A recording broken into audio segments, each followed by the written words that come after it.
Okay, this video is about the trigger and the adjustments for the Marauder trigger. This is the normal cover that would be on there, and that would be your normal look. However, I had an extra one, so I cut it where you can see the adjustment grub screws and where the sear engages with the trigger group, and also the amount of tension you're going to feel on your trigger. I also put a piece of white paper in there so you can see the black grub screws, so they're not black on black. Anyway, I'm going to fire this real quick, and I noticed something. When the second stage, it's much closer to the fulcrum than the first stage. So a little bit of movement of the trigger moves that sear quite a bit. When you are normally ready to fire and you're on your first stage, as you can see, there's very little movement. Okay, just take note of that.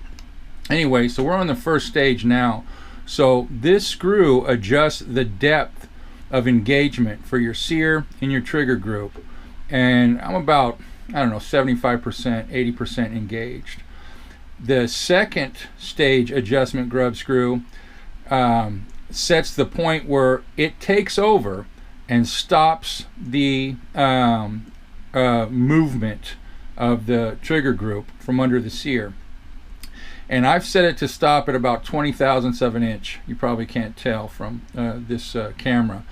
Anyway, it's at 20 thousandths of an inch, but also the amount of travel you're going to get when you're on your second stage is double the travel you're going to get there. So it's going to fire pretty much right away.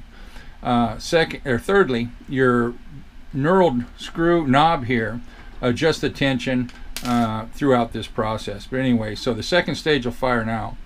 As you can see, I barely had to move it, and that's because the amount of travel that it has.